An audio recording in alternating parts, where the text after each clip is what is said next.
You're invited to step back in time some 4,000 years to explore the ancient land of the Bible, what we now call the Middle East, and to meet legendary people whose stories have influenced millions of lives throughout history. Reader's Digest brings you Great People of the Bible. You'll see how God leads Abraham to his ultimate test of faith. Will he sacrifice his son at the Lord's command?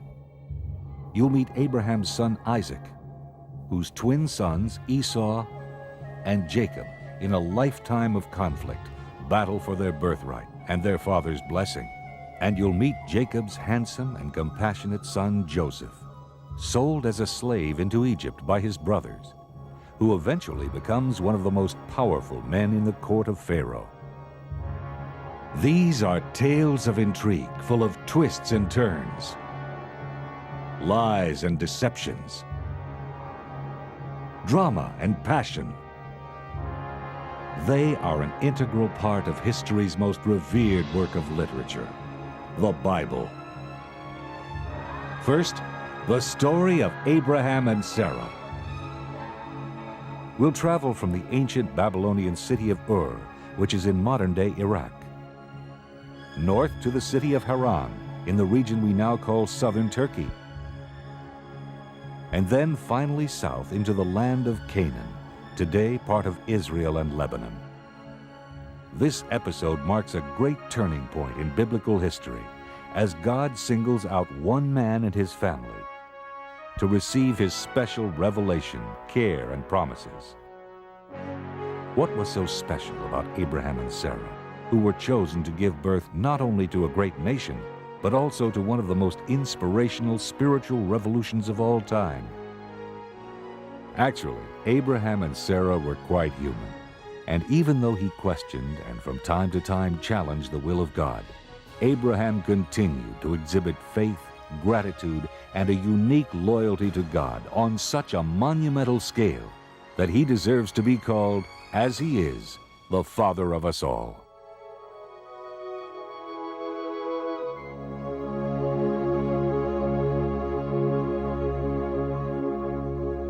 Our story begins in the city of Ur, in what is today Iraq. Here is where Abraham and Sarah spent their early years, about 2,000 years before the birth of Christ.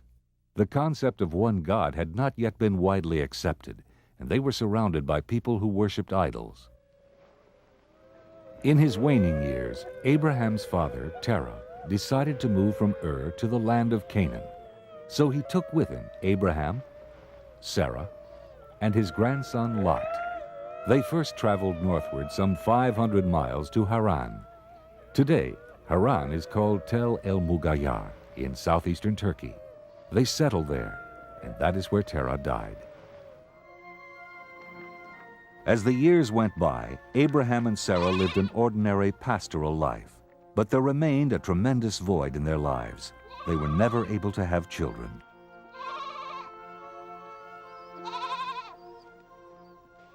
When Abraham was 75 years old, God challenged him to his first test of faith.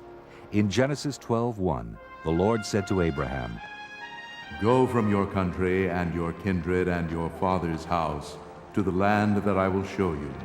I will make of you a great nation, and I will bless you and make your name great." Abraham left his homeland in Haran to embark on a treacherous journey of some 400 miles south to the land of Canaan. His faith was strong, and he did as God commanded. With no maps to guide him, and not knowing the languages, he had to barter for provisions as he traveled through strange and sometimes hostile lands. When the caravan reached Canaan, God once again appeared, and in Genesis 12:7, the Lord said to Abraham, "To your offspring I will give this land." Abraham continued his journey through the land of Canaan to the oak of Moreh at Shechem, and to the mountains to the east of Bethel, where he built altars, a tribute to his faith in God.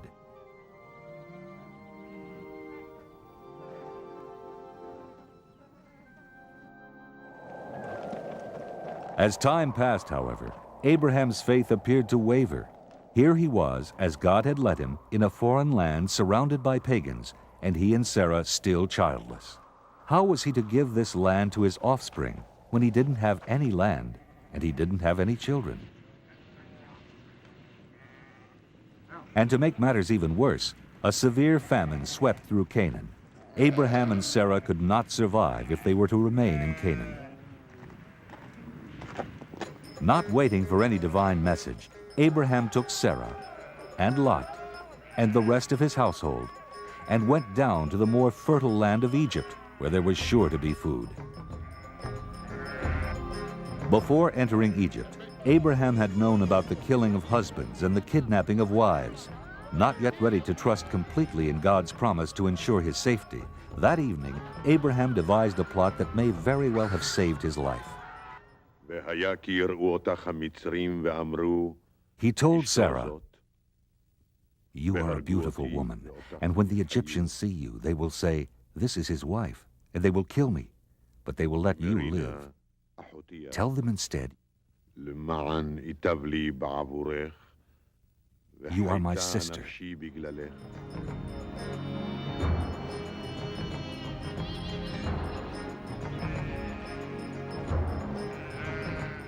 Just as Abraham had feared, the caravan was stopped as they entered Egypt.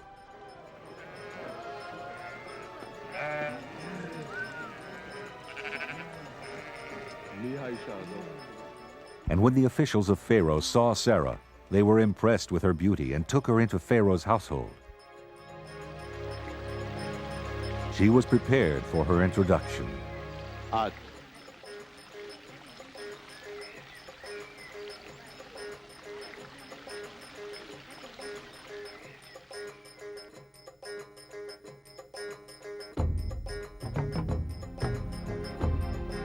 When she was presented to Pharaoh, he was taken with her exotic appearance and the fact that she was a stranger in his land.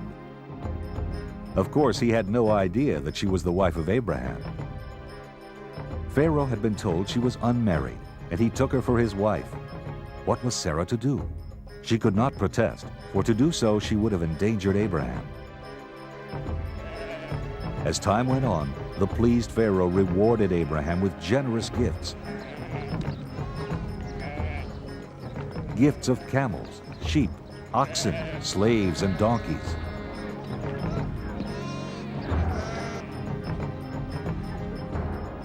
But then, Pharaoh and his entire household suddenly became deathly ill. Because of his sin with Sarah, the Lord had afflicted Pharaoh and his people with great plagues, even though Pharaoh had no knowledge that Sarah was indeed Abraham's wife. The hurt and angry Pharaoh summoned Abraham and blamed him for the plagues. "What is this you have done to me?" he cried. "Why did you not tell me Sarah was your wife?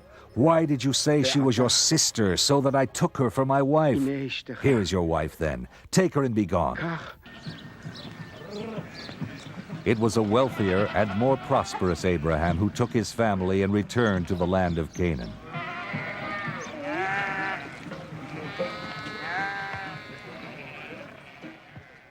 By then, Abraham and Lot, who was with him, owned so much cattle that their herdsmen were fighting each other for choice grazing lands.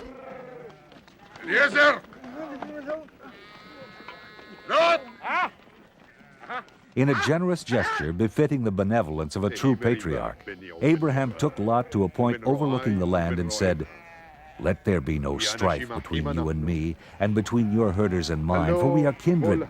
Is not the whole land before you? Separate yourself from me. If you take the land to the left, then I will take the land to the right. Or if you take the right, I will go to the left." The young Lot chose the better site, the rich and fertile land of Jordan, described in the Bible as well-watered everywhere, like the garden of the Lord, like the land of Egypt. So Lot settled among the cities of the plain and moved his tent as far as Sodom, and Abraham settled in Canaan. In Genesis 13:14, the Lord said to Abraham, "Raise your eyes now and look from the place where you are, northward and southward and eastward and westward. For all the land that you see, I will give to you and to your offspring forever.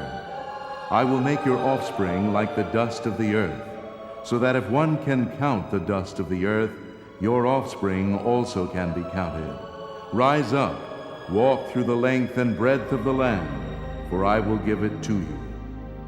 Abraham led his household through the land of Canaan and eventually set up his tents in Mamre, as he was commanded by God. Here Abraham built an altar to the Lord. It was there that this patriarch of peace was drawn into battle. In the valley of Siddim, in the area near the southern end of the Dead Sea, near the peninsula of Al-Lisan, a mighty war was being waged. The armies of the kings of Sodom and Gomorrah were routed by their enemies. The people of Sodom and Gomorrah fled to the hills, while the enemy took all their goods and provisions. And along with them, they took Abraham's nephew Lot as a prisoner. One of the soldiers who had escaped came and told Abraham that Lot had been taken captive. That night, Abraham assembled the men of his house, according to the Bible, 318 of them, and took off after the enemy. Abraham's army caught up with them, and under the cover of darkness, they attacked. The surprised enemy was routed and defeated. Abraham rescued Lot and brought back all the goods that had been taken. For his heroism and his deeds in battle, Abraham was honored and blessed by Melchizedek, the king of Salem, an early name for Jerusalem, who is referred to in the Bible as a priest of God Most High, and Abraham gave him a tenth of everything.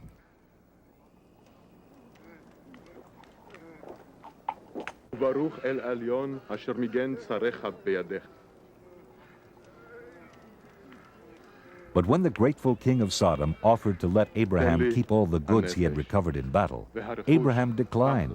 He took nothing.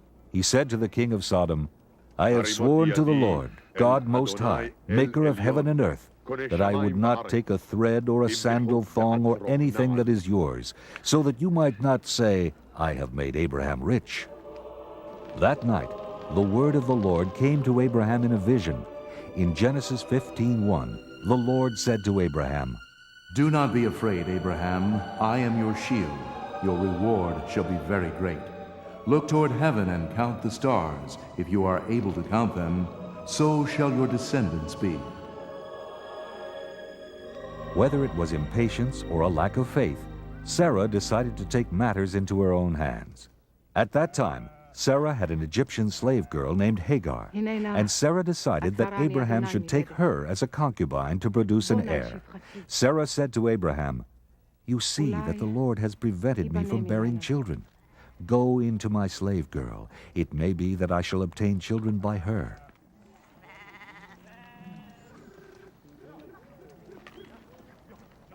So after Abraham had lived 10 years in the land of Canaan, Sarah took Hagar, her slave girl, and gave her to her husband Abraham as a wife.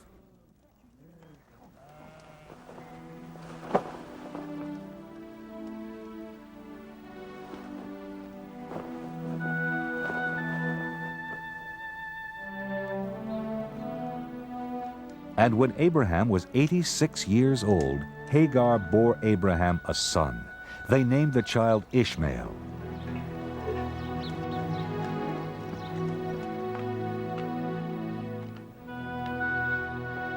"13 years later, when Abraham was 99, God once more appeared and repeated his promises to Abraham. This time, however, he also added a ritual requirement. In Genesis 17:4, God said, As for me, this is my covenant with you. You shall be the ancestor of a multitude of nations. I will make you exceedingly fruitful, and I will make nations of you, and kings shall come from you. And I will give to you and to your offspring after you the land where you are now an alien, all the land of Canaan for a perpetual holding. Every male among you shall be circumcised when he is 8 days old, and it shall be a sign of the covenant between me and you. Any uncircumcised male shall be cut off from his people. He has broken my covenant." At the same time, God also told Abraham he would give him a son by Sarah. Abraham fell down laughing. He said to himself, "How can a child be born to a man who is 100 years old? How can Sarah, who is 90 years old, bear a child?"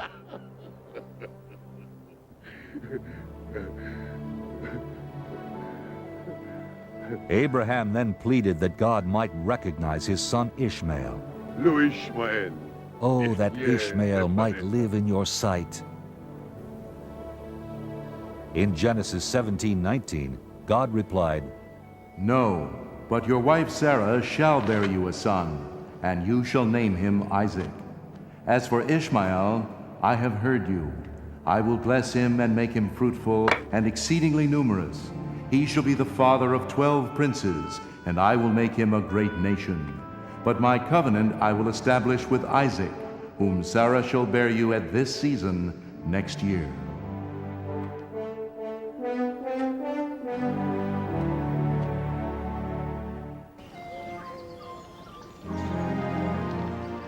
That very day, Abraham, with his son Ishmael, and all the men of his household were circumcised.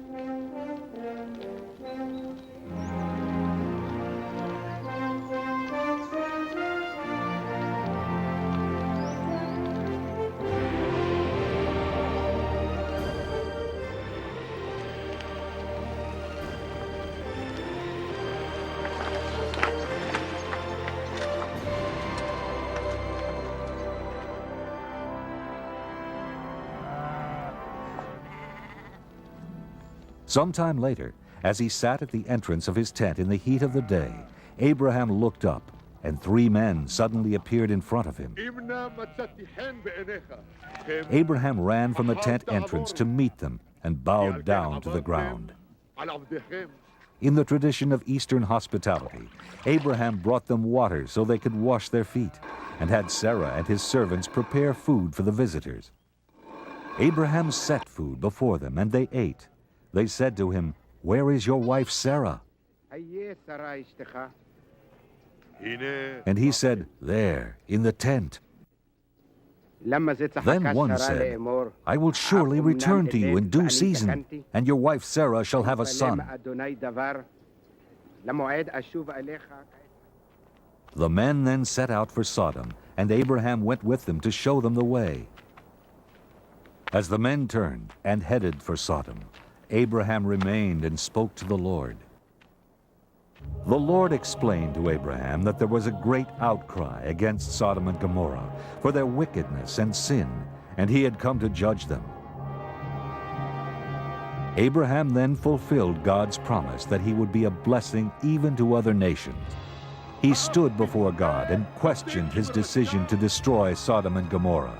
If there was even a small number of God-fearing people, could not the sinners be saved?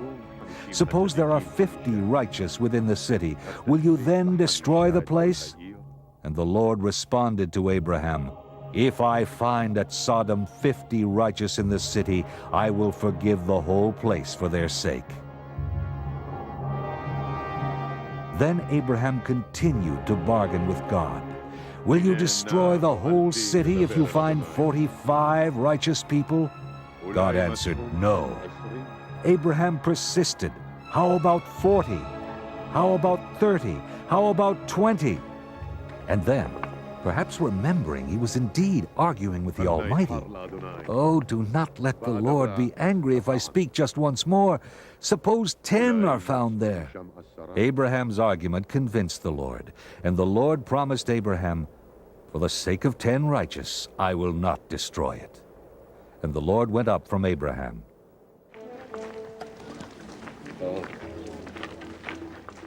That evening, as the 2 angels arrived in Sodom, Lot, Abraham's nephew, was sitting in the gateway. He greeted them and urged them to wash and rest and feast in his home, which they did. But before they could lie down to rest, all the men of the city, young and old, surrounded the house and shouted to Lot, "Where are the men who came to you tonight? Bring them out to us so that we may know them." Lot stood his ground and confronted the crowd and said, "I beg you, my brothers, do not act so wickedly. Look, I have 2 daughters who have not known a man. Let me bring them out to you and do to them as you please. Only do nothing to these men, for they have come under the shelter of my roof." But the mob would have none of that. "Stand back," they yelled. "This fellow came here as an alien, and he would play the judge? Now we will deal worse with you than with them." Then they pressed hard against Lot and came near the door to break it down. But the angels of the Lord stood before the crowd, and they struck with blindness the men who were at the door of the house, young and old, so that they were unable to find the door. Then the angels of the Lord told Lot the outcry against Sodom had become great before the Lord. "Take your family out of this place, for we are about to destroy it." When morning dawned, the angels once again urged Lot, saying, "Get up, take your wife and your 2 daughters, or else you will be consumed in the punishment of the city." When they were outside, the angel said, "Run for your life, flee to the hills, and do not look back or stop anywhere in the plain, for if you look back, you will perish." Then the Lord rained on Sodom and Gomorrah sulfur and fire from out of heaven, and he destroyed those cities and all the plain and all their inhabitants, everything that grew on the ground. Lot, his daughters, and his wife struggled to escape.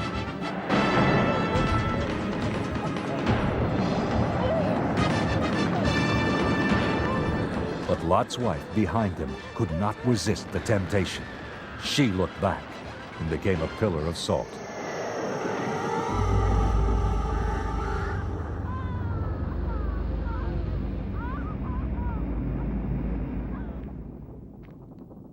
Early the next morning, Abraham went to the place where he had stood before the Lord, and he gazed down toward Sodom and Gomorrah and the plain, and all he could see was the smoke rising, as it is described in the Bible, like the smoke of a furnace. Lot escaped to the hills and lived in a cave with his 2 daughters. Worried that they would have no children, the older daughter said to the younger, "Come, let us make our father drink wine, and we will lie with him, so that we may preserve offspring through our father." So they made their father drink wine that night, and the older daughter went in and lay with her father. He did not know when she lay down or when she rose.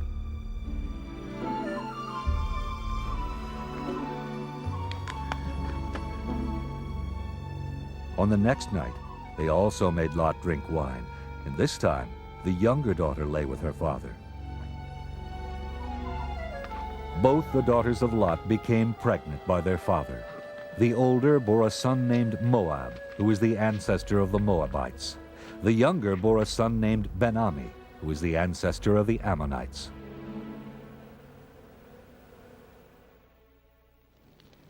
The Lord did for Sarah as he had promised. Sarah conceived and bore Abraham a son, and Abraham gave him the name Isaac. And Abraham circumcised his son Isaac when he was 8 days old, as God had commanded him. Abraham was 100 years old. The child grew and was weaned, and Abraham made a great feast. On the night of the celebration, when Sarah saw Abraham's son Ishmael playing with Isaac, she became jealous and said to Abraham, "Cast out this slave woman with her son, for he shall not inherit along with my son Isaac." Abraham was caught between the love for his wife and the love for his son. God's voice came to Abraham and told him to do as Sarah had asked. "It is through Isaac," God said, "that offspring shall be named for you."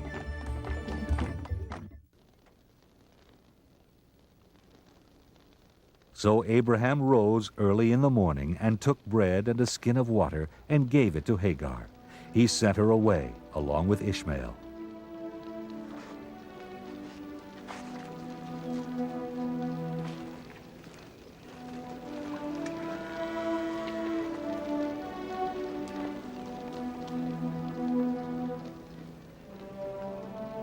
They wandered about in the wilderness of Beersheba.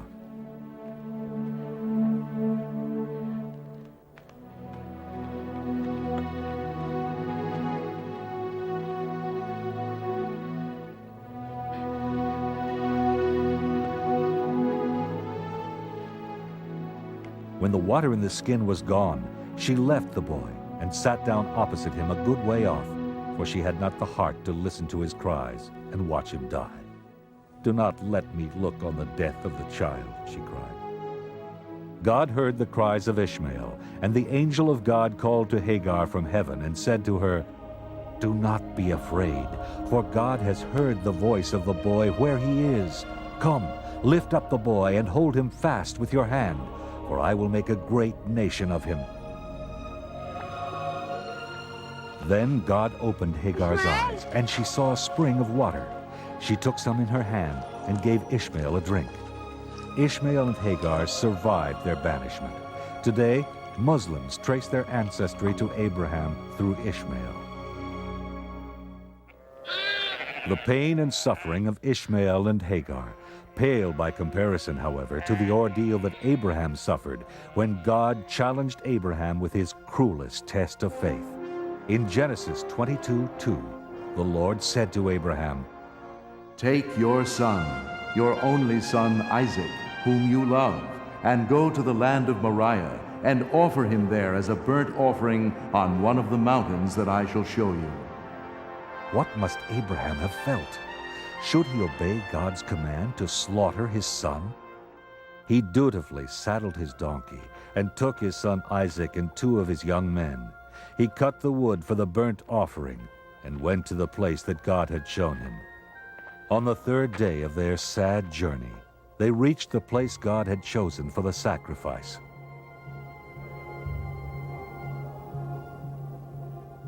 Abraham told the young men traveling with him to stay with the donkey, while Abraham and Isaac went ahead to worship. "We will come back to you," said Abraham. Abraham carried the fire and the knife, while Isaac carried the wood.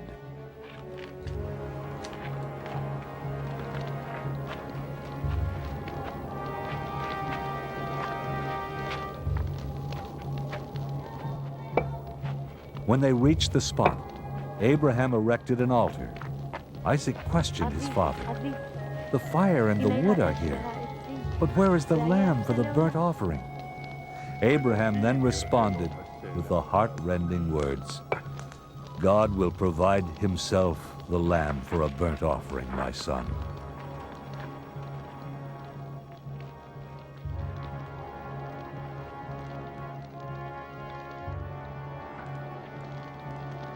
When Abraham had completed the altar, he seized his son Isaac and tied his limbs together, as he would ritually tie the limbs of a sacrificial animal.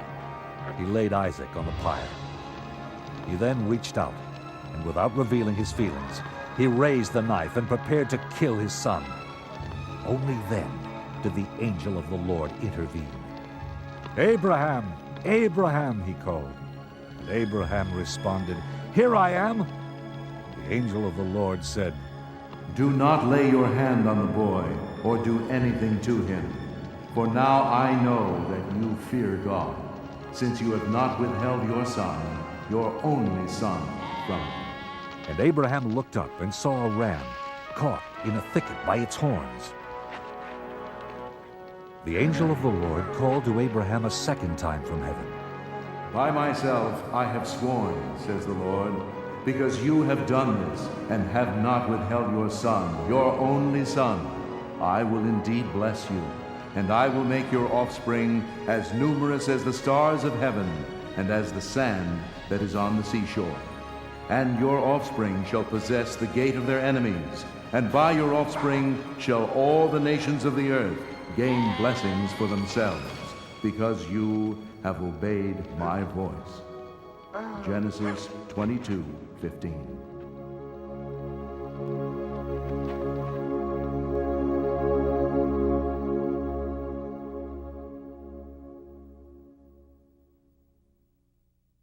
The story of Abraham and Sarah ends, and the story of Isaac, Jacob, and Esau begins in the land of Canaan, in the land we now call Israel. Scholars of the Bible often compare the life of Isaac with the life of Jesus, their miraculous births, and their unquestioning obedience at the time they were called upon to be sacrificed.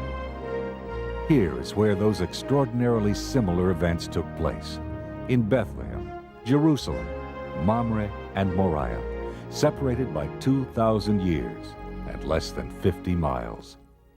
According to the Old Testament, Isaac's mother, Sarah, died when she was 127 years old in Hebron, in the land of Canaan. Abraham, Isaac, and her loved ones mourned and wept, and buried her in a cave facing Mamre. 3 years later, when Isaac was 40 years old, Abraham ordered his oldest, most trusted servant to find a wife for Isaac. In the tradition of the times, Abraham had him place his hand under his thigh and made him swear by the Lord that he would not choose a wife for Isaac from the Canaanites among whom they were living. Instead, Abraham wanted his servant to go back to Abraham's ancestral lands in Padan Aram, where he might find a more suitable wife for Isaac. "But suppose the woman doesn't want to follow me back here," asked the servant. "Shall I take Isaac back to your homeland?" "No, you must promise me that you will not take Isaac back there." And Abraham explained that if the woman was unwilling to follow him, the servant would be free from the oath he had sworn. The faithful old servant then took 10 of his master's camels, loaded them with beautiful gifts, and set off for the city of Nahor, which is close to Haran. He reached the outskirts of the city toward evening and had his camels kneel down beside the well of water. The women of the town were already out to draw water from the well. The servant prayed, asking for some sign from the Lord that would help him choose a wife for Isaac from among those women. "O Lord," he said, "I am standing here by the spring of water, and the daughters of the townspeople are coming out to draw water. When I say, 'Please, let me sip a little water from your jar,' let the one you have chosen for Isaac say, 'Drink, and I will water your camels also.'" Even before he had finished praying, the beautiful Rebekah, daughter of one of Abraham's nephews, appeared with a water jar on her shoulder.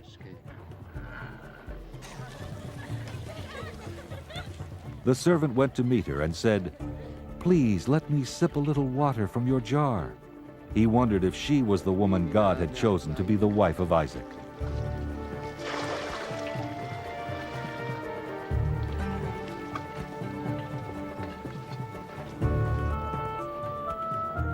Then Rebekah answered. She answered with a sign from God. "Drink, my lord, and I will draw water for your camels also." The servant knew then that God had chosen Rebekah to be the wife of Isaac, and asked if there was room for him to spend the night in her father's house.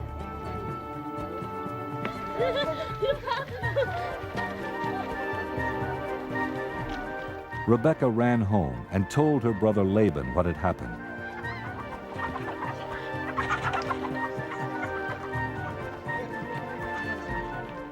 And Laban returned to the spring to invite the stranger and his party into their home. Before they ate, the servant told Rebekah's family that he had been sent by Abraham to find a wife for Isaac. And recognizing that the servant was blessed by the Lord, they agreed to let Rebekah leave with him.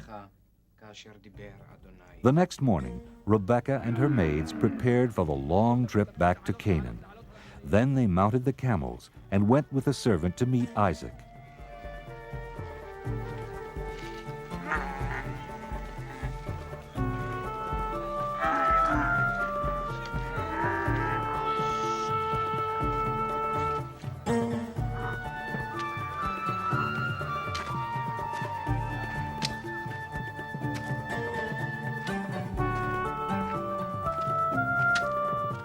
Isaac was settled in the Negev and happened to be out for a stroll in the field. When he looked up, he saw camels approaching and went to meet the caravan. When Isaac and Rebekah saw each other for the first time, it was love at first sight. She slipped quickly from her camel and whispered to the servant, "Who is that man over there, walking in the field to meet us?" The servant said, "That is my master, Isaac." Rebekah quickly covered herself with her veil, as was proper for a maiden. The servant then introduced Rebekah to Isaac and told him everything that had happened on his trip, how he prayed for a sign from the Lord, and how the beautiful Rebekah gave him that sign. Rebekah and Isaac fell very much in love and were married, and there was a great celebration. In Genesis 24:67, the Bible tells us, Then Isaac brought her into his mother Sarah's tent. He took Rebekah, and she became his wife, and he loved her. So Isaac was comforted after his mother's death.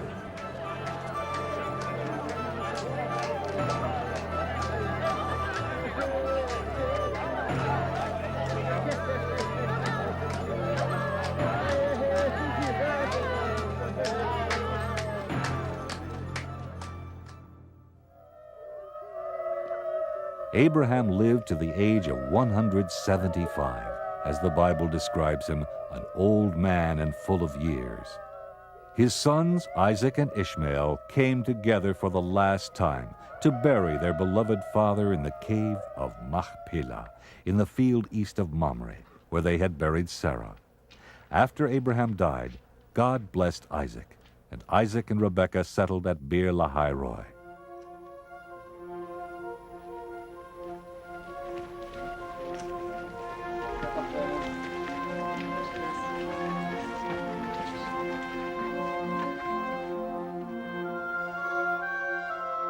After 20 years of marriage, Rebekah finally became pregnant. Rebekah was having difficulty conceiving a child, but Isaac prayed to the Lord, and the Lord answered his prayer, thereby perpetuating the family of Abraham. Rebekah's pregnancy was extremely difficult. She had conceived twins, and the children within her were scuffling even before they were born. This was distressing to Rebekah, who said, "If it is to be this way, why do I live?" In Genesis 25:23, the Lord explained to Rebekah, "Two nations are in your womb, and two peoples born of you shall be divided. The one shall be stronger than the other. The elder shall serve the younger." And when her time came to give birth, the first twin was born covered in red hair. The second child emerged holding on to his brother's heel. תאומים היו בבטנה. הראשון אדמוני כולו כעדרת שיער. The first child they named Esau, ואחרי כן יצא אחיו. וידו and the אוחזת younger they בעקב named עשיו. Jacob. Isaac was 60 years old when his sons were born. As the boys grew, Esau learned to be an outdoorsman and a skillful hunter, while Jacob was more of a shepherd and herder. Esau became his father's favorite, and Jacob was his mother's. And as the years went by, the brothers grew their separate ways, and when they were young men, something happened that drew them even further apart. One day, when Jacob was cooking a stew, Esau staggered back from the field, exhausted and starving. "Let me eat some of that red stuff, for I am famished," said Esau. And Jacob said, "First, sell me your birthright." Jacob was demanding that Esau turn over to him whatever might become his as Isaac's firstborn. The famished Esau agreed to the sale with the words, "I am about to die. Of what use is a birthright to me?" "Swear to me first," insisted Jacob. And Esau swore to him. Only then did Jacob offer him food, and only later did the full effect of this oath become apparent.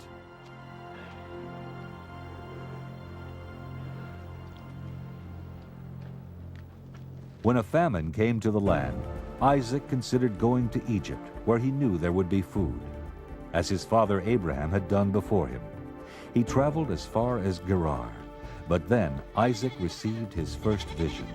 In Genesis 26:2, the Lord appeared to him and said, "Do not go down to Egypt. Settle in the land that I shall show you. Reside in this land as an alien, and I will be with you, and will bless you. For to you and your descendants I will give all these lands, and I will fulfill the oath that I swore to your father Abraham." So Isaac trusted in the word of the Lord and settled in Gerar, the land of the Philistines. When the men of Gerar asked him about Rebekah, he was afraid to say she was his wife. "Because she is so attractive," he thought, "the men might kill me for her sake." So he told them she was his sister. When Isaac had been in Gerar a long time, one day King Abimelech looked out and saw Isaac caressing Rebekah. He called for Isaac and said, "So she is your wife. Why then did you say she was your sister?" Isaac then explained that he was fearful that if he said she was his wife, he might be killed for her sake. Abimelech was upset with Isaac. "What have you done to us? One of the people might easily have lain with your wife, and you would have brought guilt upon us." But sensing the hand of the Lord, Abimelech warned all the people, "Whoever touches this man or his wife shall be put to death." The Lord blessed Isaac so abundantly that his crops reaped 100-fold, and he became very wealthy. From there, Isaac went up to Beersheba, where the Lord appeared to him. In Genesis 26:24, the Lord said to him, I am the God of your father Abraham. Do not be afraid, for I am with you, and will bless you and make your offspring numerous for my servant Abraham's sake.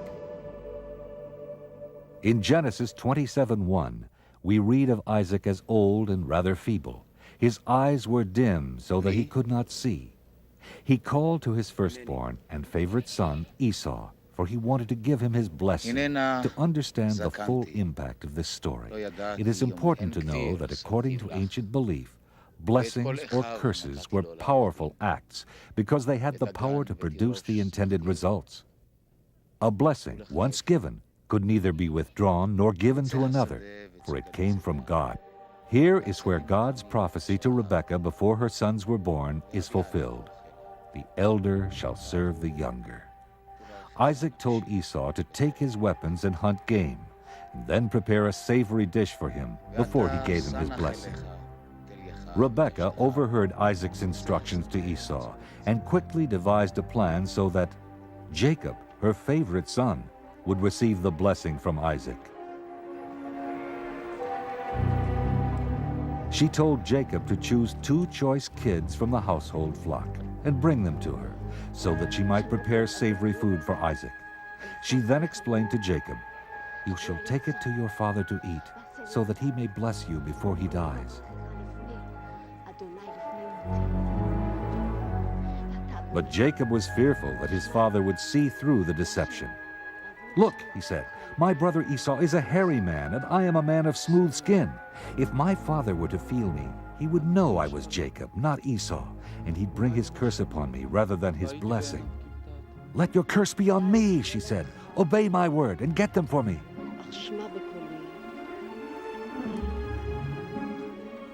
And so it was that Jacob got them, and Rebekah prepared savory food, just as Isaac loved. For his disguise, Rebekah took some of Esau's finest clothes and put them on Jacob.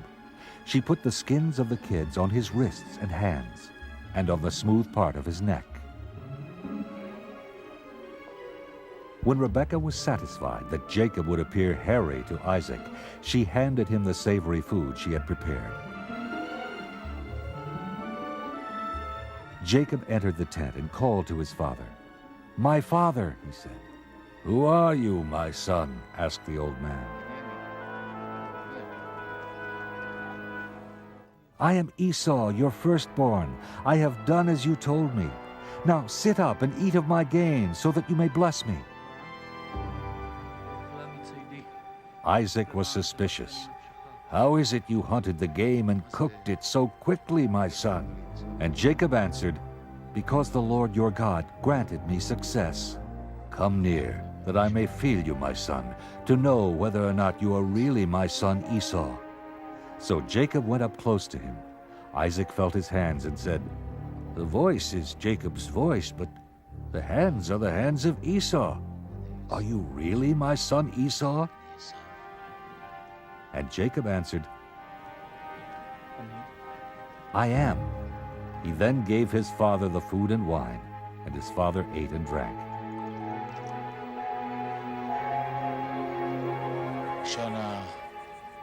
After having eaten, Isaac said to Jacob, "Come near and kiss me, my son." Jacob came near and kissed him, and Isaac smelled the smell of Esau's clothing, And now, convinced he was Esau, he gave Jacob his blessing.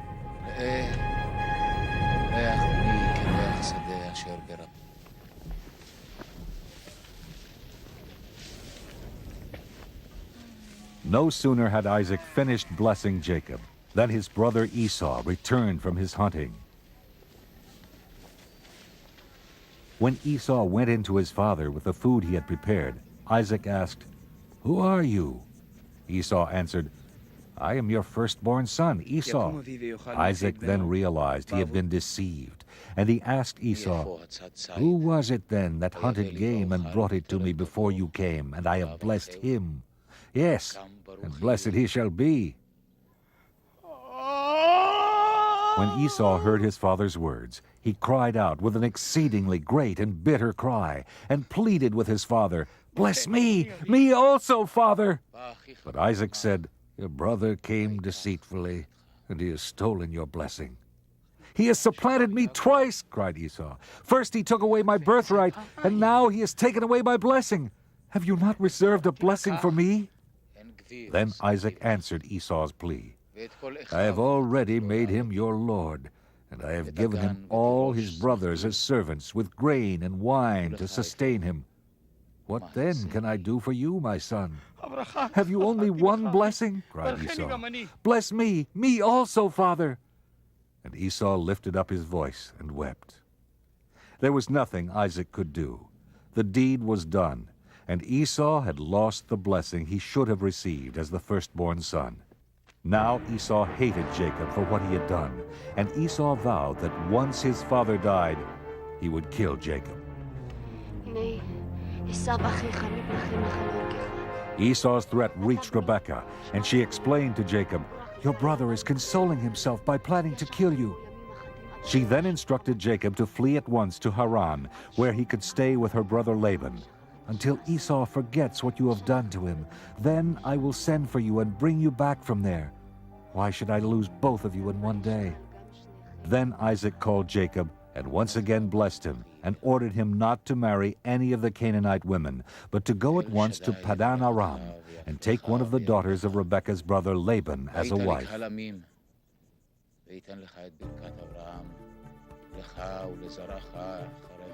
Jacob then left Beersheba and headed toward Haran, and it was on this journey that he experienced an astonishing heavenly vision. He had traveled about 12 miles in the wilderness to the north of what is now called Jerusalem. When the sun had set, he chose a place to rest, and he picked up one of the stones for a pillow, put it under his head, and fell asleep.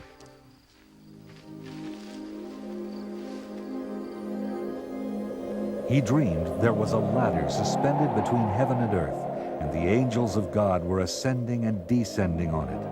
And the Lord stood beside him. And in Genesis 28:13, he said to Jacob, "I am the Lord, the God of Abraham your father, and the God of Isaac. The land on which you lie I will give to you and to your offspring, and your offspring shall be like the dust of the earth. And you shall spread abroad to the west, and to the east, and to the north, and to the south. And all the families of the earth shall be blessed in you and in your offspring. Know that I am with you, and will keep you wherever you go, and will bring you back to this land, for I will not leave you until I have done what I have promised you." When Jacob awoke from his sleep, he said, "How awesome is this place! This is none other than the house of God, and this is the gate of heaven." He anointed with oil the stone upon which he had slept, setting it apart for God's use, and named the place Bethel, meaning house of God. He also vowed to give God 1/10 of his earnings, or a tithe, if he were, as God had promised, to return safely to Canaan.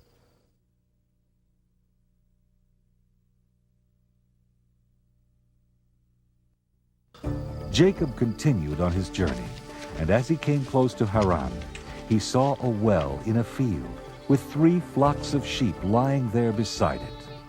There was a huge stone on the mouth of the well, and in the evening, when all the flocks were gathered, the shepherds together would remove the stone, water the sheep, and then replace the stone.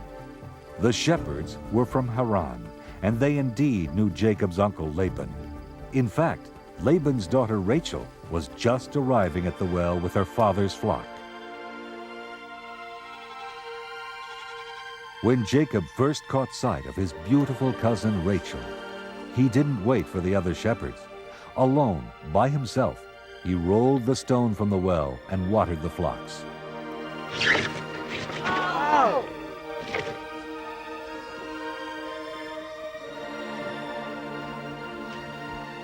Rachel was immediately taken with the stranger, as he was with her. Could this be the woman from Haran that Jacob would be taking for his wife?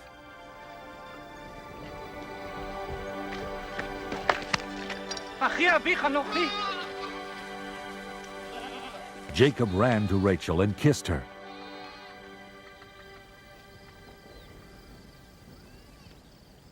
He explained he was her father's relative, and she ran home to tell him.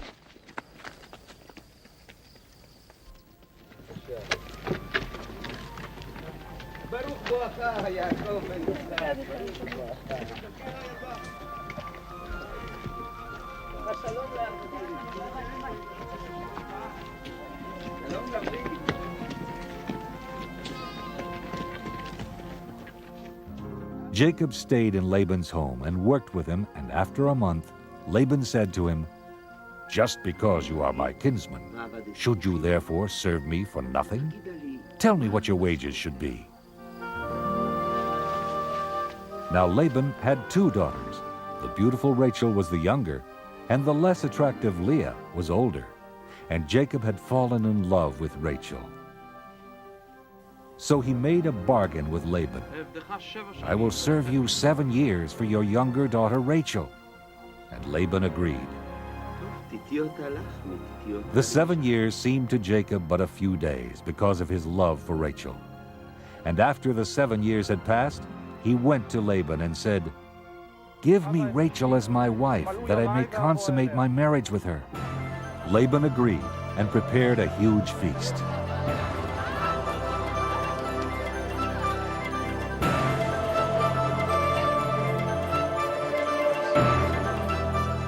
On the wedding night, there was great joy and celebration.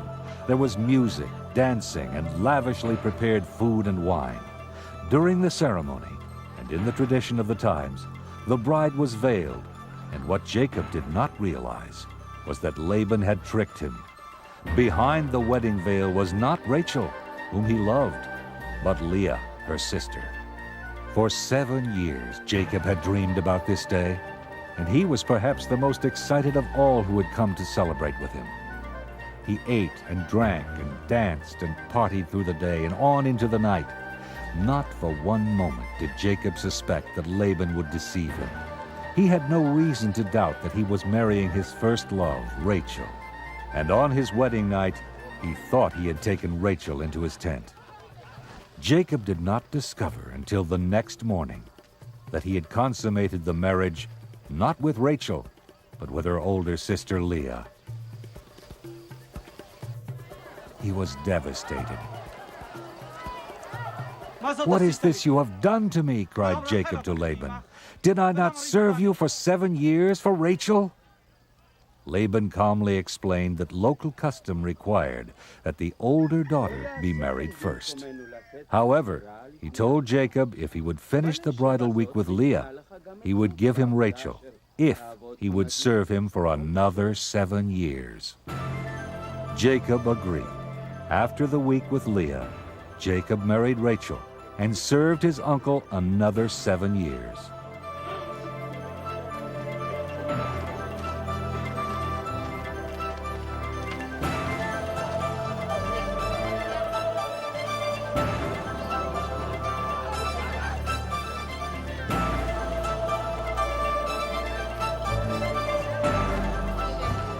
Leah, the unloved wife, proved to be fertile, while the much-loved Rachel did not conceive for many years. Leah had 4 sons, Reuben and Simeon and Levi, and Judah. But like Sarah and Rebekah before her, Rachel also had difficulty conceiving a child. Since she failed to bear children, she became envious of her sister and offered her maidservant Bilhah to Jacob, that she may have children through her. Bilhah conceived and gave birth to Dan, and then a second son, Naphtali. And when Leah ceased to have children, she offered her maidservant Zilpah to Jacob. And she bore Jacob 2 sons, Gad and Asher. Leah then bore 2 more sons, Issachar and Zebulun, and a daughter, Dinah. Then finally, God remembered Rachel. He heard her prayers, and she bore a son, and this child they named Joseph. All told, 11 of the 12 ancestors of the 12 tribes of Israel were born during Jacob's 20 years of exile. Benjamin was yet to be born. After Joseph was born, Jacob spent 6 more years working for Laban. He was awaiting his mother's message that it was safe to return to his homeland, and he wanted to provide for his own household. For his wages, Jacob made an unusual request of Laban. In Genesis 30:31, Jacob says, You shall not give me anything. Let me pass through all your flock today, removing from it every speckled and spotted sheep, and every black lamb, and the spotted and speckled among the goats, and such shall be my wages.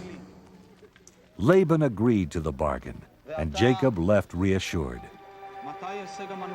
Once again, however, Laban tried to deceive Jacob. As soon as they parted, Laban had his sons remove every one of those animals from his flock. This time, Jacob realized he was being cheated, and he had to protect himself from Laban and his kinsmen. God was watching over Jacob, however, and he saw to it that despite Laban's underhanded ways, Jacob's flocks grew larger and stronger, and Jacob became prosperous. The more prosperous he became, the more envious Laban and his kinsmen became. In Genesis 31:3, the Lord said to Jacob, Return to the land of your fathers, where you were born, and I will be with you. Jacob then told Leah and Rachel about his plans to leave Laban. He also told them about a dream he had in which the angel of God said, I have seen all that Laban is doing to you. Leave this land at once and return to the land of your birth. Trying to avoid a confrontation, while Laban was away shearing sheep, Jacob fled Padan Aram with his wives and children and servants and livestock and all his possessions. Before they left, and unbeknownst to anyone else, Rachel stole her father's household idols, which were precious to him, since they ensured his leadership of the family. She hid them in the saddlebags of her camel.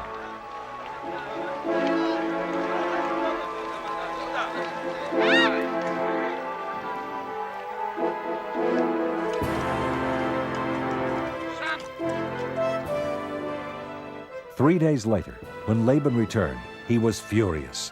He pursued Jacob for 7 days and finally caught up with him in the hill country of Gilead, west of the Euphrates River. Jacob and his people feared for the worst. They prepared for battle. But there was none. Laban had come in peace.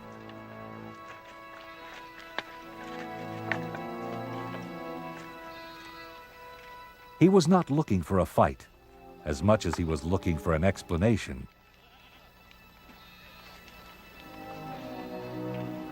Not only was Laban insulted that Jacob had left secretly, not even allowing him to kiss his daughters and grandchildren goodbye, but he was further upset by the idea that Jacob had stolen his teraphim, the images of his household gods.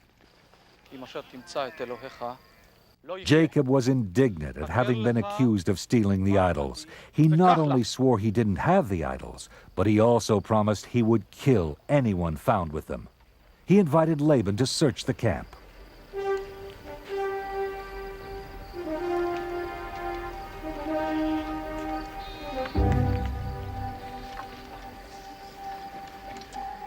Laban came to Rachel's tent. She was sitting on the camel bags where she had hidden the idols. Rachel pleaded that she could not rise, for the way of women was upon her.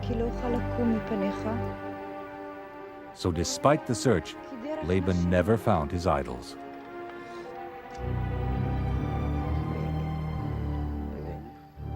Afterwards, Jacob and Laban made a pact of peace. The following day, Laban kissed his daughters and grandchildren goodbye, and the two men and their parties went their separate ways.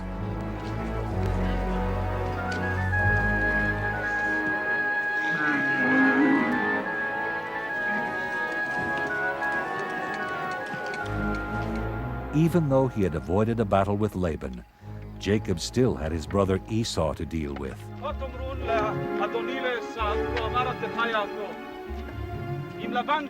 He decided to send messengers ahead to Esau in the land of Seir, the country of Edom. He told them to tell Esau that he had been living with Laban as an alien and had been detained there until now.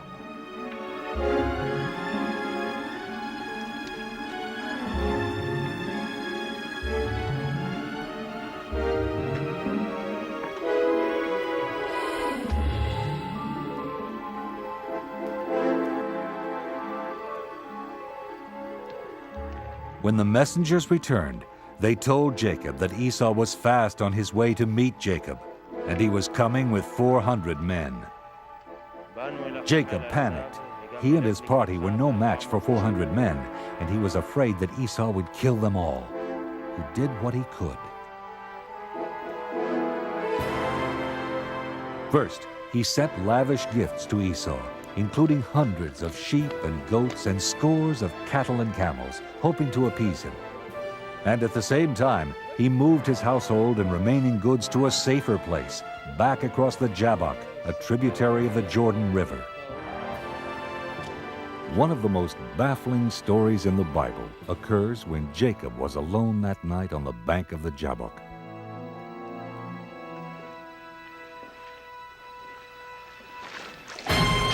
Suddenly, he found himself wrestling in the dark with a mysterious stranger. Religious scholars for generations have debated the significance of this wrestling match. Does it symbolize the Israelites' persistent struggles with the Lord and the divine blessing it earned? Is it the battle every human must undergo with the forces of evil?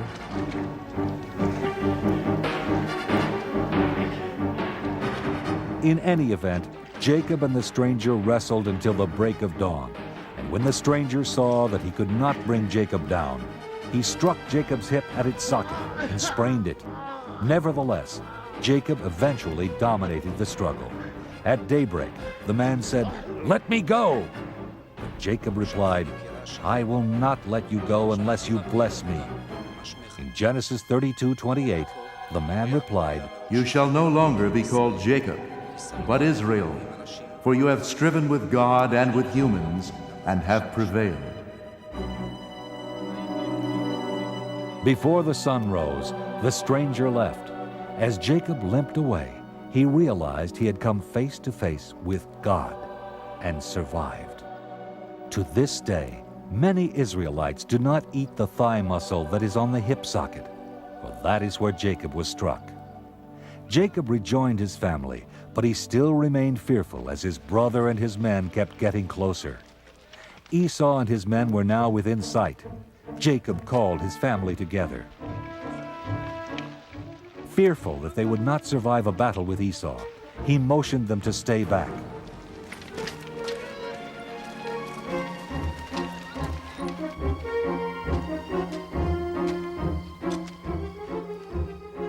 When Esau came closer, Jacob bowed to the ground 7 times. The two brothers, who had not seen each other for over 20 years, approached each other. Jacob's fears of Esau were unfounded, for his forgiving brother ran joyously toward him, embraced him, and kissed him.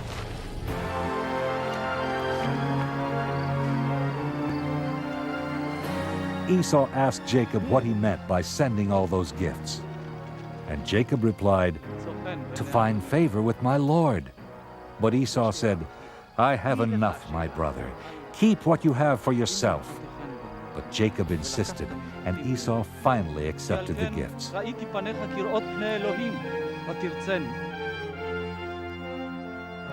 That day, Esau returned to Seir. And Jacob continued to Succoth, where he set up his tents and made pens for his cattle.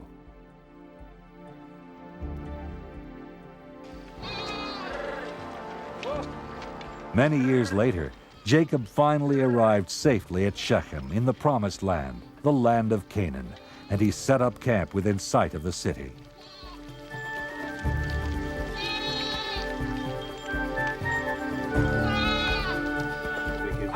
He bought land from Hamor, the prince of the city, so that his people could live there in peace and harmony.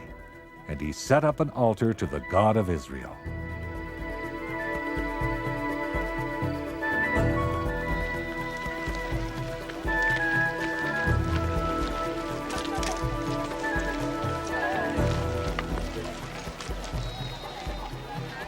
When Dinah, the daughter of Jacob and Leah, went out to visit some of the women of the land, Hamor's son, Shechem, seized her and raped her.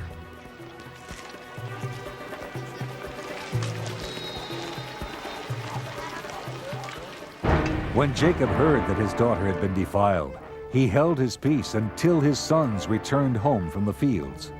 When they heard their sister had been raped, Jacob's sons were angered and seethed with indignation. Shechem's behavior was an outrage and could not be tolerated.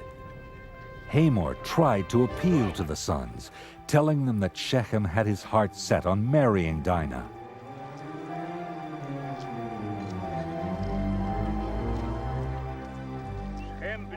And then Shechem himself appealed to Jacob and his sons, telling them no matter how high they set the bride price, he would pay whatever they asked. Only give me the girl to be my wife. We cannot do this thing, replied the brothers, to give our sister to one who is uncircumcised, for that would be a disgrace to us. Only on this condition will we consent to you, that you will become as we are, and every male among you be circumcised. But if you will not listen to us and be circumcised, then we will take our daughter and be gone.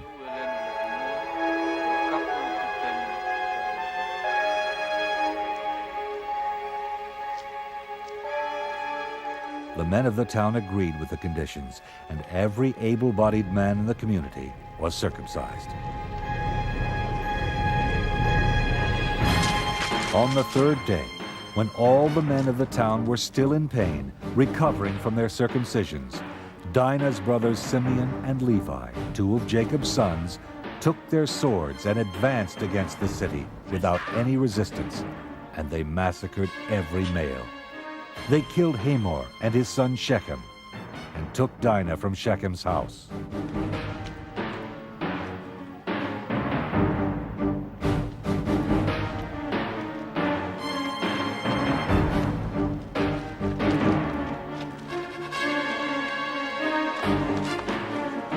Then the other sons of Jacob followed up the slaughter and continued to sack the city of Shechem.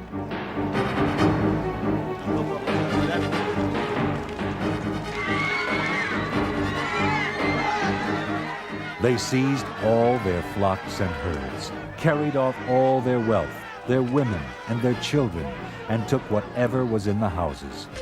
No man was left alive, and nothing was left standing.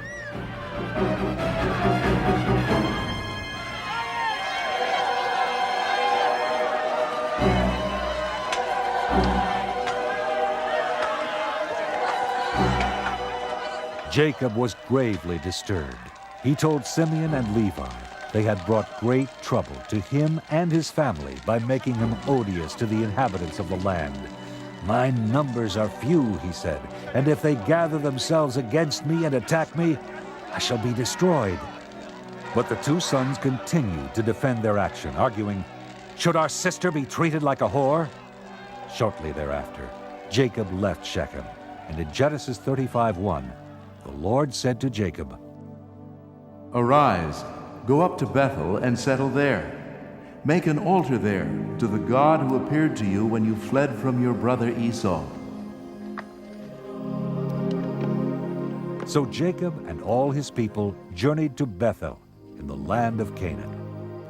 There, on the site of the vision of the angels on the ladder, he restored the altar he had built 20 years earlier. Once again, God appeared to Jacob and blessed him. In Genesis 35:9, God said to Jacob, "Your name is Jacob. No longer shall you be called Jacob, but Israel shall be your name. I am God Almighty. Be fruitful and multiply. A nation and a company of nations shall come from you. The land that I gave to Abraham and Isaac I will give to you, and I will give the land to your offspring after you." Even after all these years, Isaac was still alive, and Jacob decided to visit him. On the journey, Rachel went into labor, not far from Bethlehem, where 2,000 years later, and just a few miles away, Jesus was born.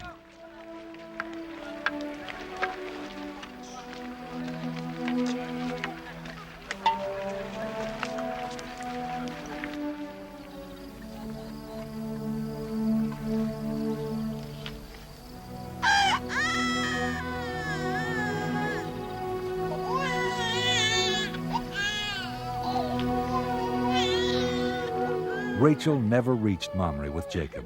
While giving birth to Benjamin, her second son, she died.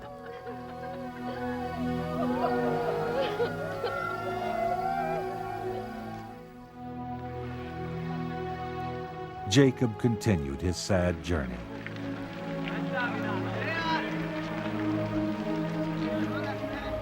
Soon after he arrived in Mamre, his father, Isaac, also died. He was 180 years old.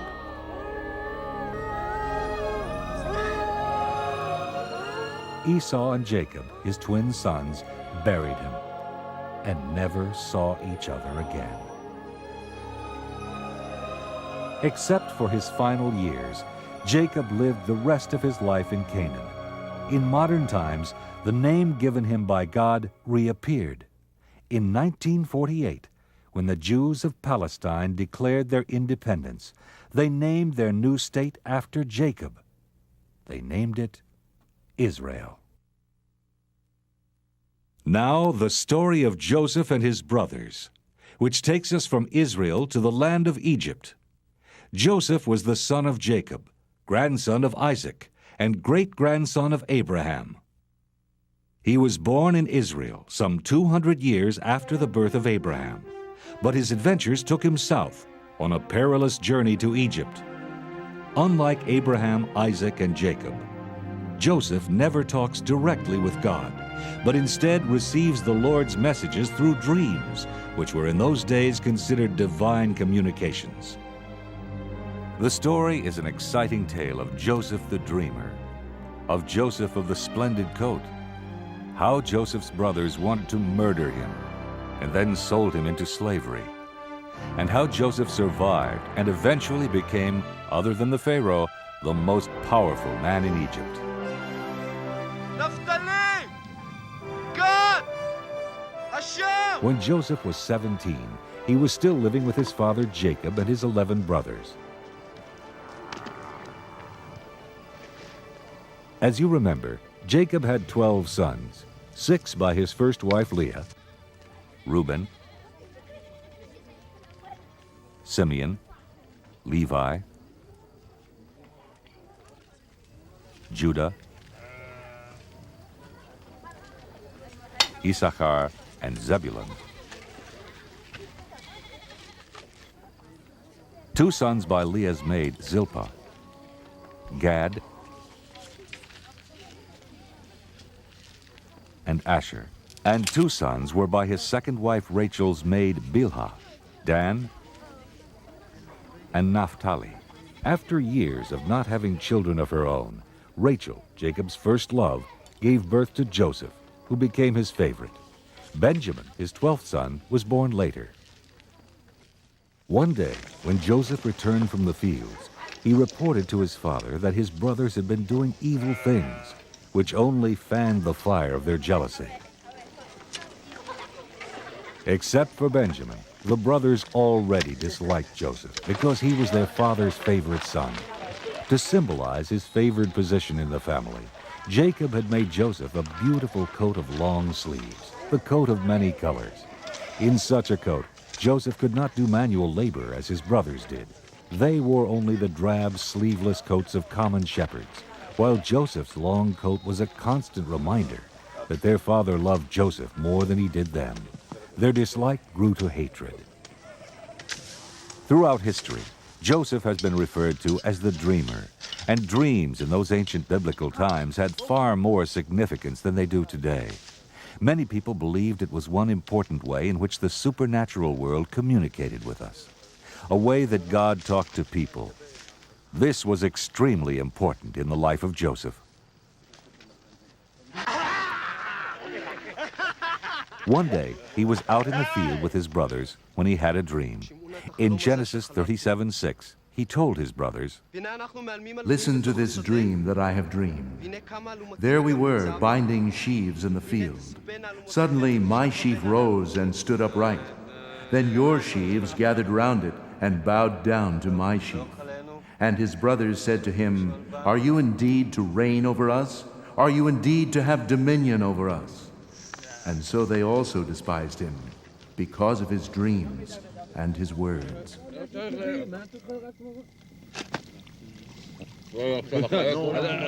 Then Joseph had another dream in which his brothers all bowed down to him. And when he told it to them, their hatred grew to rage.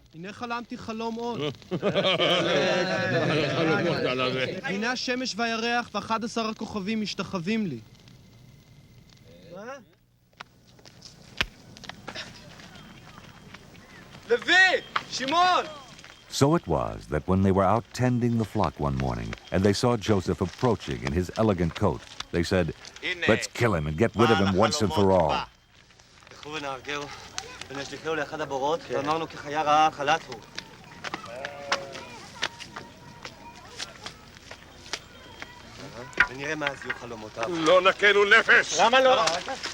But Reuben, the eldest brother, argued, No, let's not kill him. Shed no blood. Why don't we just throw him into this dry well here in the wilderness?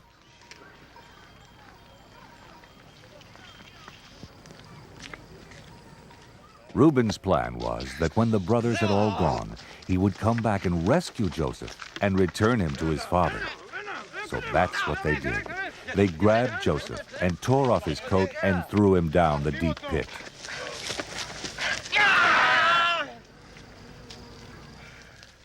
Sometime later, when Reuben was away, the other brothers saw a caravan of Ishmaelites approaching. And Judah said, What's the profit in slaying our brother? After all, he's our own flesh. Why don't we just sell him to the Ishmaelites?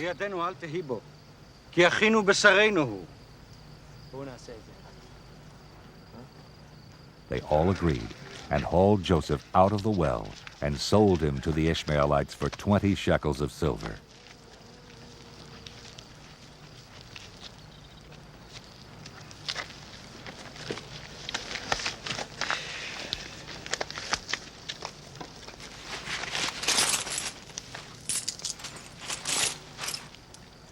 Then they decided to cover up their crime by killing a goat and dipping Joseph's beautiful coat in the blood to make it look as though Joseph had been killed by a wild animal.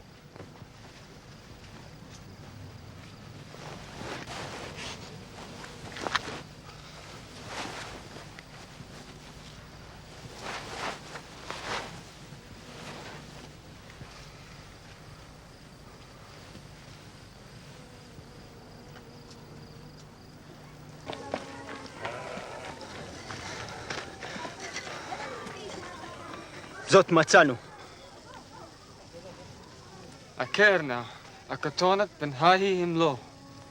When the brothers showed the bloody coat to Jacob, he was convinced that his beloved Joseph had been devoured by a wild beast, as the Bible tells us in Genesis 37:34.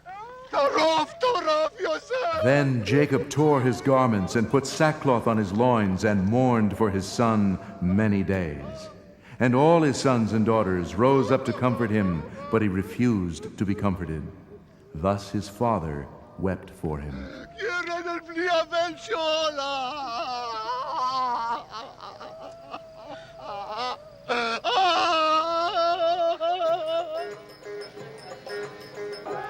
What Jacob did not know, however, was that Joseph was not dead. The Ishmaelites had taken him down into Egypt and sold him to Potiphar, the captain of Pharaoh's guard, to be a slave in his house.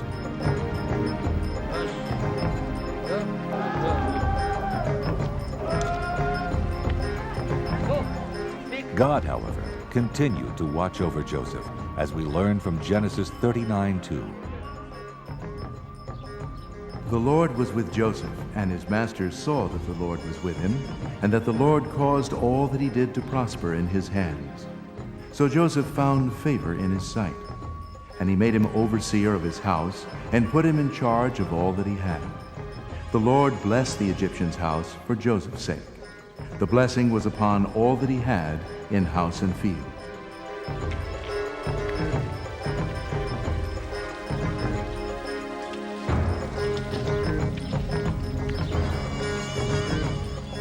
Now Joseph was handsome and good-looking, and after a time his master's wife cast her eyes on Joseph and said, "Lie with me." But Joseph refused and said to his master's wife, "Look, with me here my master has no concern about anything in the house, and he has put everything he has in my hand. He is not greater in this house than I am, nor has he kept back anything from me except yourself, because you are his wife. How then could I do this great wickedness and sin against God?"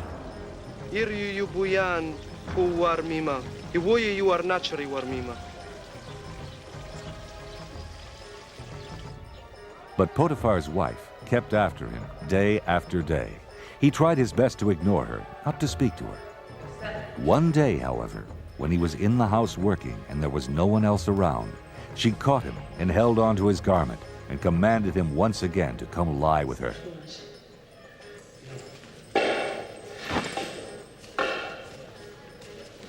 He tore away from her and fled, leaving his garment in her hand. Potiphar's wife was furious with Joseph's rejection, and she was determined to punish him. She screamed for help. "See, my husband has brought among us a Hebrew to insult us. He came in and tried to lie with me, and when I screamed, he fled. But he left his garment behind."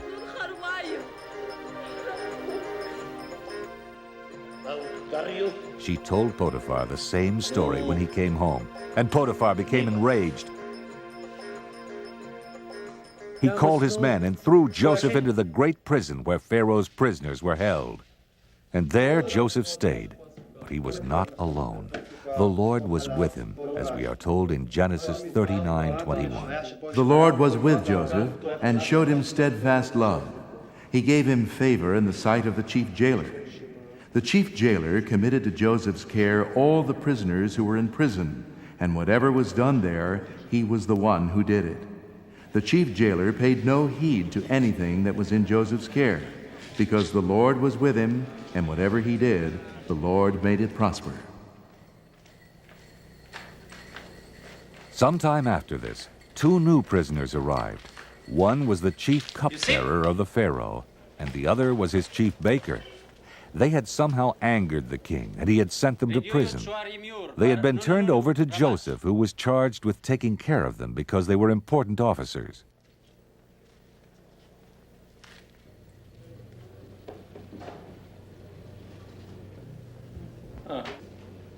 One night, both of these new prisoners had troubling dreams, all the more troubling since dreams were considered messages from God.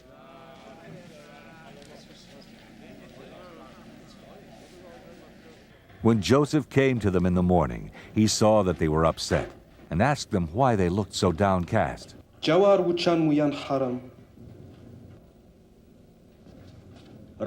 They told him that they had dreams, but they had no one to interpret them. And Joseph told them, with God's help, he would interpret their dreams. The chief cupbearer told him that he had dreamed of a vine with 3 branches, and that the branches blossomed and then ripened into clusters of grapes.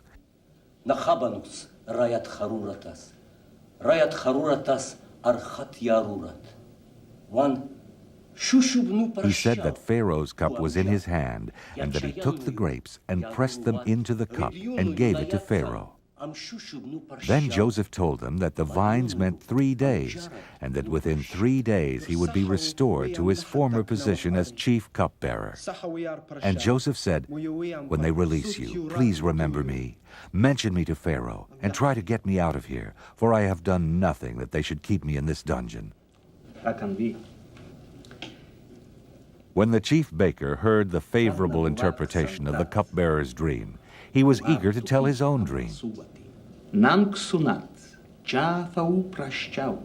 In his dream, there were 3 cake baskets on his head, and the top one was full of all sorts of baked goods for Pharaoh. But the birds came along and ate them.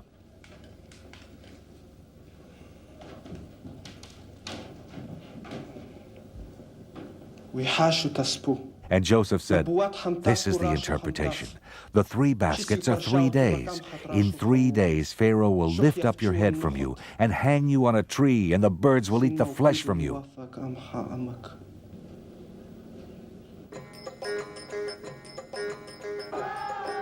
Three days later, it was Pharaoh's birthday, and he made a great feast for all his servants. The chief cupbearer and the chief baker were brought out of prison and knelt before him.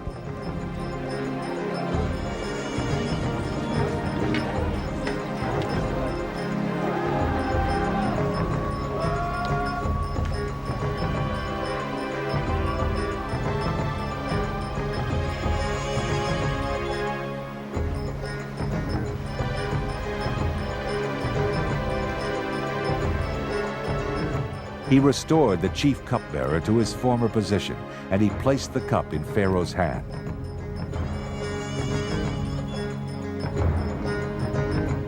But as Joseph had predicted, he condemned the chief baker to death, and the birds gathered to eat his flesh. Joseph, meanwhile, remained in prison. The cupbearer had forgotten Joseph's request.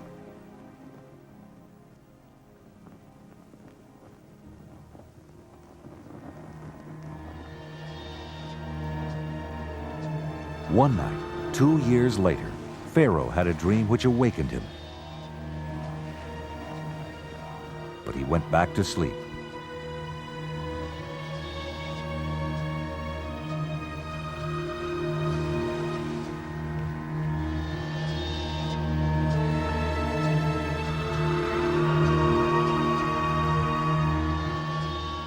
And that same night, he had a second dream.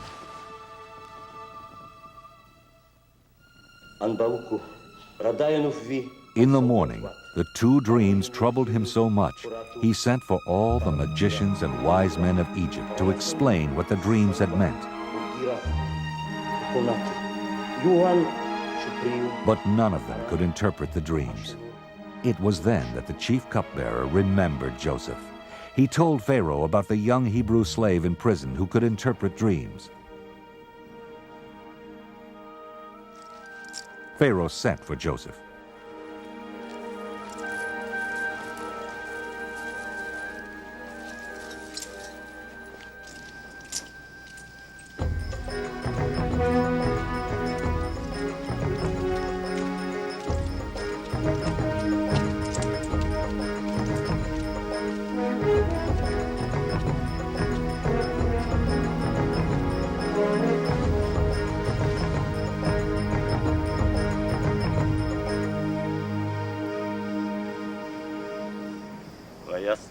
And when Joseph appeared before him, Pharaoh said, "I hear you can interpret dreams." Joseph again explained that his power to interpret dreams came from the Lord. "It is not I," he said. "God will give Pharaoh a favorable answer." Then Pharaoh said, "I dreamed I was standing on the banks of the Nile and saw 7 sleek fat cows grazing on the reeds, and 7 gaunt, thin, starving cows came up and ate the 7 fat cows. In my second dream I saw 7 ears of grain, full and good, growing on one stalk, and 7 ears withered, thin, and blighted by the east wind, sprouting after them, and the thin ears swallowed up the good ears."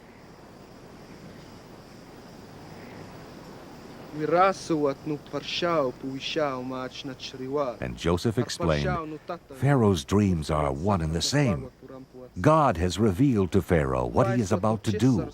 There are 7 years of great plenty throughout all the land of Egypt, and after them there will arise 7 years of famine, and all the plenty will be forgotten. The famine will consume the land, and the doubling of Pharaoh's dream means that the thing is fixed by God, and God will shortly bring it about. Then Joseph told Pharaoh that he should appoint a wise and discreet man and make him overseer of all the land. This man would have the power to take 1/5 of all the grain during the 7 years of plenty and stockpile it to be used during the 7 years of famine. Pharaoh thought that would be a good idea, and he also believed that Joseph was the perfect man for the job.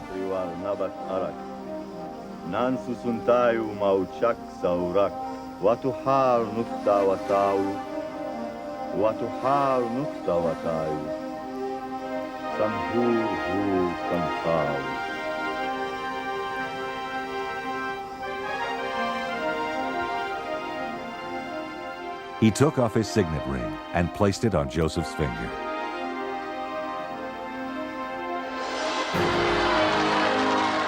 And he gave him Asenath, the daughter of a high priest, to be his wife.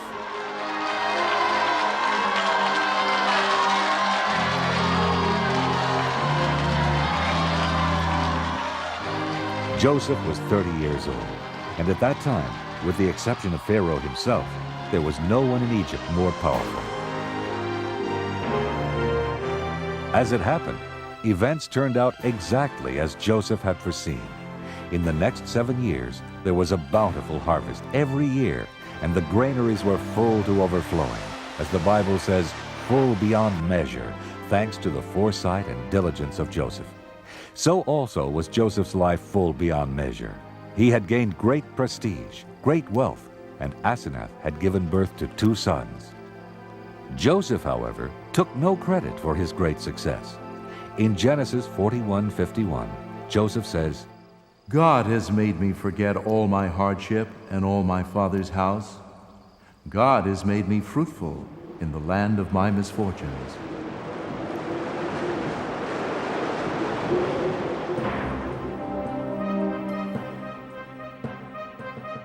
And then, as Joseph had predicted, after 7 years of plenty, there then came 7 years of famine, not just in Egypt, but throughout the world. Joseph continued to be in charge and oversaw the distribution of grain to the starving people. Not only was there enough grain for the Egyptians, but there was enough to be sold to other people as well. As the Bible says, all the earth came to buy grain from Joseph.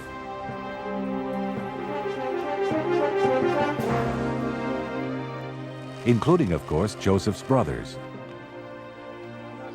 When Joseph's father Jacob heard that there was grain to be had in Egypt, he sent his 10 oldest sons down there to buy it, for the famine had also severely struck the land of Canaan, and Jacob was desperate.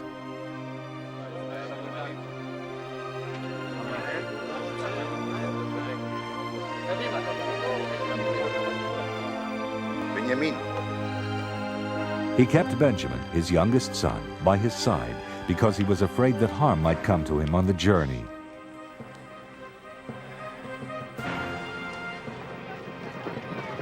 When they arrived in Egypt to buy grain, the 10 sons of Jacob were taken before the all-powerful Joseph.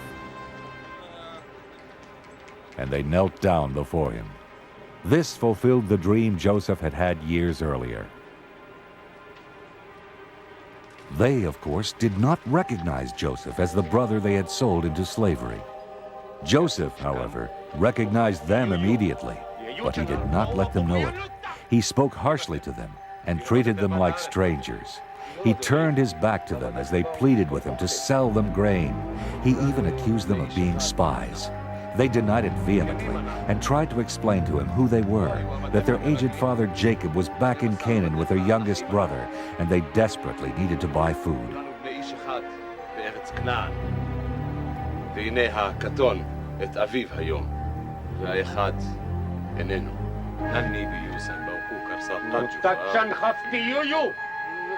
Joseph pretended he did not believe them and threw them into prison.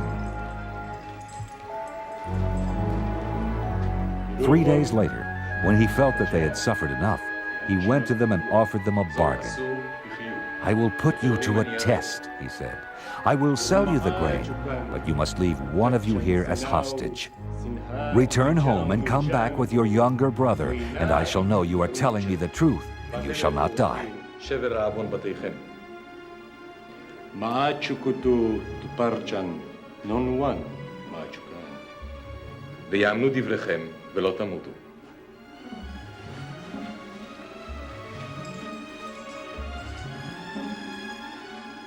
The brothers agreed to do this and argued their predicament among themselves. They did not know that Joseph understood their language, since he had always spoken to them through an interpreter. Reuben said that what they were going through was punishment for what they had done to their brother Joseph so many years ago. "Did I not tell you not to wrong the boy? But you would not listen. Now comes the reckoning for his blood." This was too much for Joseph, and he turned away from his brothers and wept.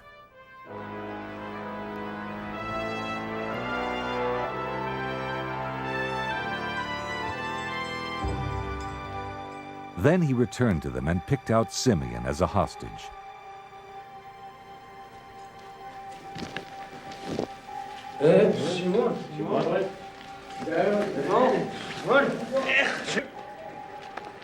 He allowed them to be given grain, and he sent them on their way.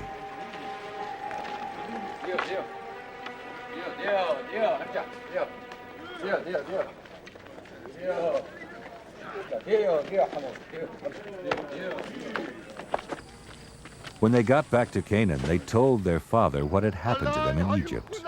He was in despair. In Genesis 42:36, Jacob cries out, I am the one you have bereaved of children. Joseph is no more, and Simeon is no more. And now you would take Benjamin. My son shall not go down with you, for his brother is dead, and he alone is left. But when the grain they had brought from Egypt ran out, and the famine was still severe in the land, the old patriarch realized he had no choice. He would have to send them back to Egypt for more grain, and he would have to send Benjamin with them.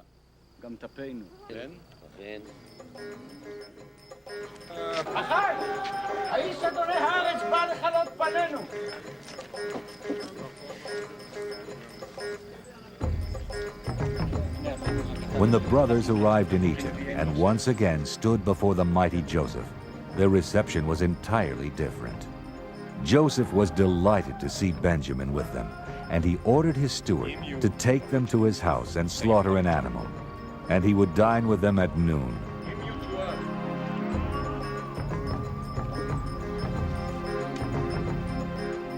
The steward took the men to Joseph's great house, and he brought Simeon out of prison to be reunited with them.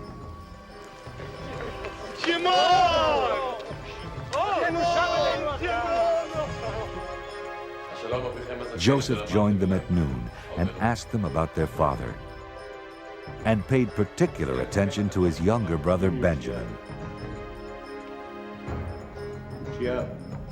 They still did not recognize Joseph as their long-lost brother. According to the Bible, they drank and were merry with him, a far cry from the harsh and hostile treatment they had experienced before. Then Joseph commanded his steward to fill their bags with food, as much as they can carry.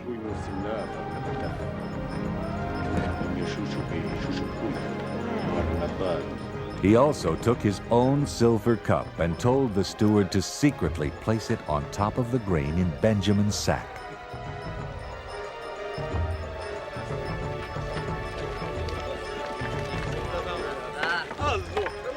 By morning's light, the brothers were on their way home.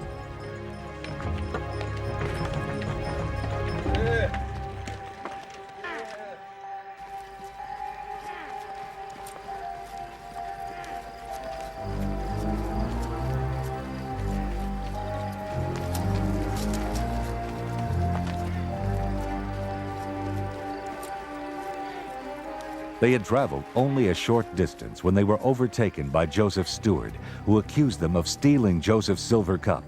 He challenged the brothers. "Why have you returned evil for good?" למה ידבר אדוני כדברים האלה? חלילה לעבדיך מעשות כדבר הזה.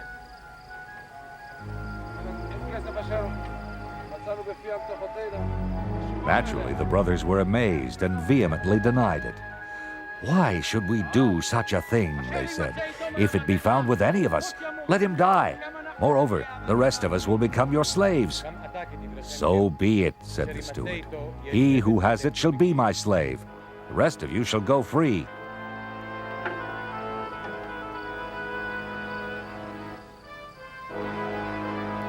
The steward began searching each man's sack, starting with the oldest.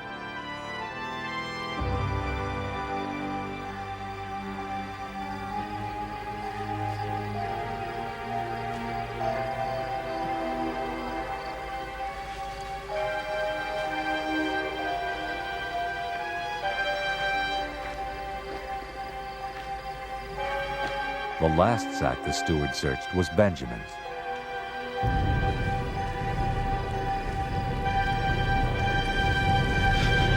And there, of course, he found the silver cup. Seeing this, the brothers cried out and tore their clothes in despair. How could they ever explain this to their father, Jacob? They loaded up their donkeys and returned to the city.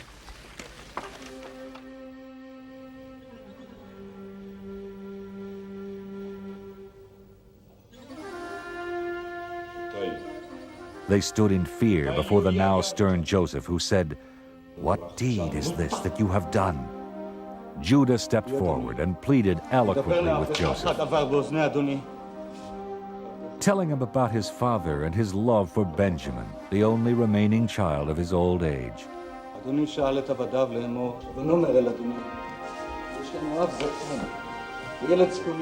He ended his plea by asking Joseph to let him stay as his slave and let Benjamin go back to his father.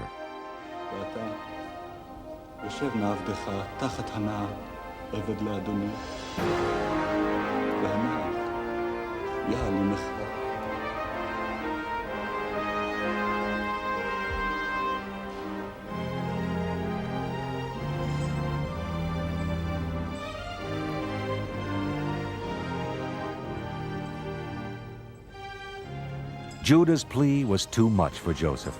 He could not keep up his charade any longer. He cried out and sent all the Egyptians out of the room, and he wept so loudly that all the Egyptians could hear him, and also the household of Pharaoh. The brothers were dismayed at this.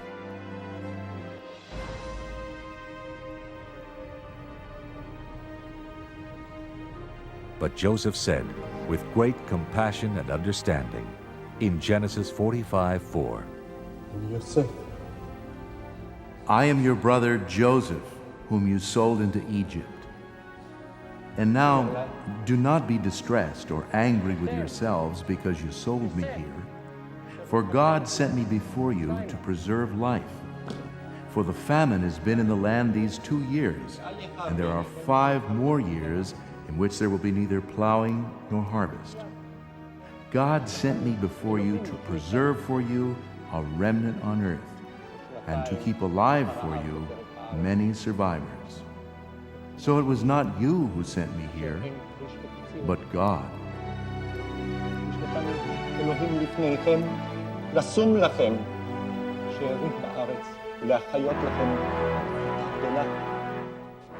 When Pharaoh heard that Joseph had been reunited with his brothers, he was very pleased.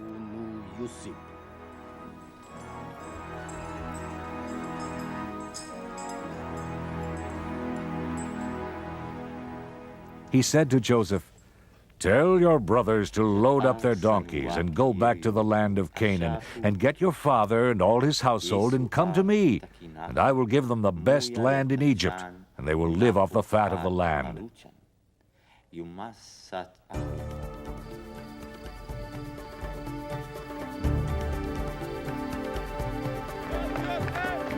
When they returned home, and Jacob heard the whole story, that his son Joseph was alive and the governor of all Egypt, he was stunned. and at first he didn't believe them.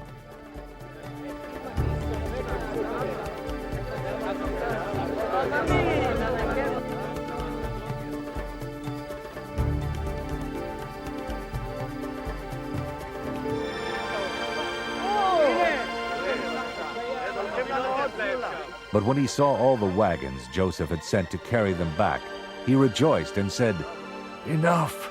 My son Joseph is still alive. I will go to see him before I die." So Jacob set out for Egypt with 70 members of his household and all their belongings and livestock.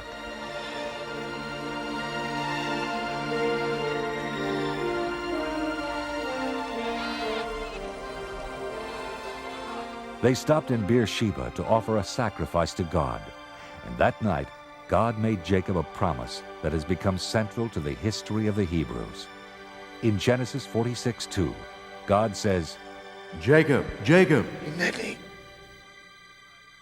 I am God, the God of your father.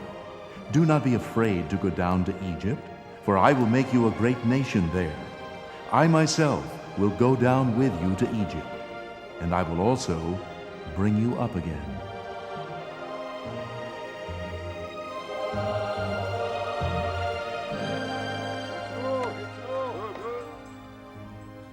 When Jacob and his large family arrived in Egypt, Joseph presented him to Pharaoh, and Jacob blessed Pharaoh, and Pharaoh was as good as his word.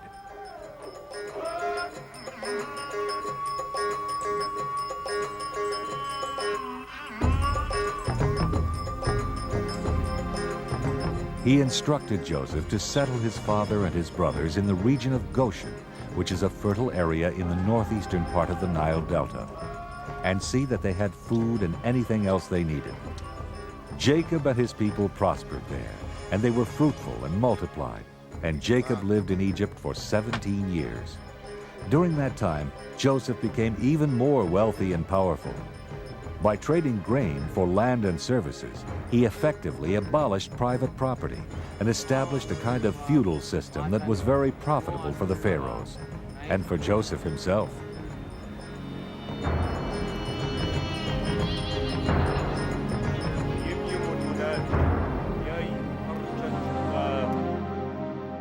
Then one day, he received the sad news that Jacob was dying.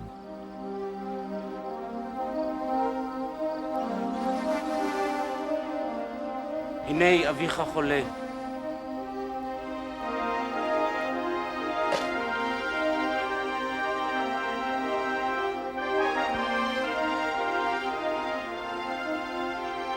He took his 2 sons, Manasseh and Ephraim, and went to his father's bedside. Then Jacob blessed Joseph and his 2 boys.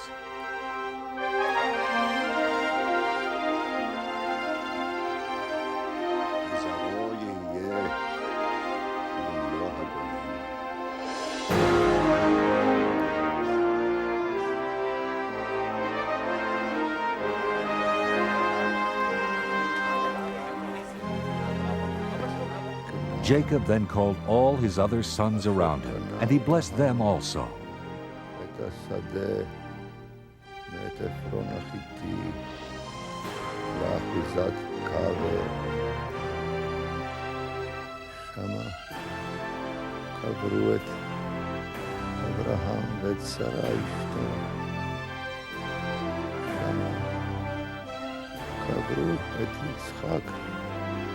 את רבקה אשתו, ושמה קברתי את לאה. And then, surrounded by the men after whom the 12 tribes of Israel were named, the patriarch Jacob breathed his last. He was 147 years old.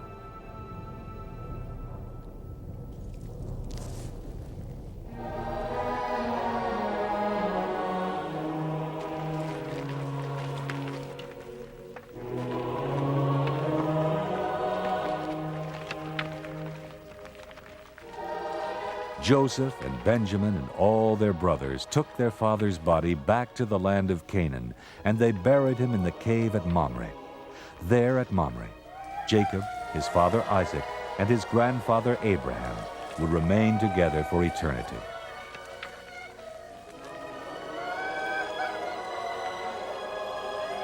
Joseph returned to Egypt, where he had a large family of grandchildren and great-grandchildren. He lived to be 110 years old, and when he died, he was embalmed and placed in a coffin in Egypt.